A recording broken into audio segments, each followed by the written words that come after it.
হ্যাঁ, হ্যাঁ, আমি কাজ করতে বসবার এরকম কিছু হবে না, তাই কি হয়? হাই, আমি অন্তিকা। আর আজকে একটা ফোন কভার কাস্টমাইজেশনের ভিডিও শেয়ার করব।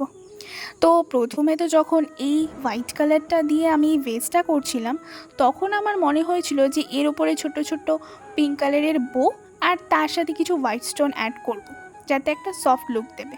কিন্তু তারপরে এই টেক্সচারটা করার পরে আমার মনে হলো যে কেন না এর ওপরে একটু পিঙ্ক কালার দিয়ে কলকা করা যাক, কারণ সাদার পিঙ্কের কম্বিনেশন আমার কিন্তু ভীষণ পছন্দ। পুরো কলকাতা আমি পিঙ্ক কালার দিয়েই করেছিলাম, কিন্তু আমার ফোন বেমালুম পিঙ্ক কালারটাকে রেড বানিয়ে দিয়েছে। মেবি ও পিঙ্ক কালারটা দেখতেই পারিনি। যাই হোক, কি আর করা যাবে। আমার কিন্তু সরু সূক্ষ্ম কলকা খুব পছন্দ। হ্যাঁ, বোল্ড কলকাগুলো পছন্দ না এমন না, কিন্তু সরু সূক্ষ্ম কলকা দেখতে যেন একটা আলাদাই সৌন্দর্য আছে। আর এখানে খুব একটা স্পেসও নেই, তাই আমার মনে হয়েছিল সরু কলকাটা করলেই বেশি ভালো লাগবে।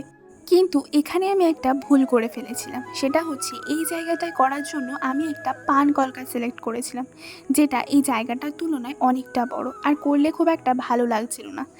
তাই এই অ্যাডভান্স একটা মোটিভ এখানে করার ট্রাই করেছি। স্টোন বসাবো বলে যে প্রথমেই ভেবেছিলাম, এই জন্য এই সাইডটায় আমি কিছু স্টোন অ্যাড করেছি, আর এইটাই আমার সব থেকে পছন্দ হয়ে গেছে।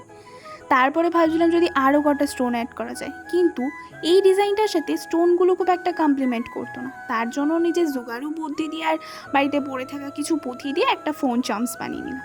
আচ্ছা, দেখে জানাও তো কেমন লাগছে। যেহেতু নিজের ফোনের, তাই টুক করে একটু নিজের ফোনে পড়িয়েও দেখলাম কেমন লাগে।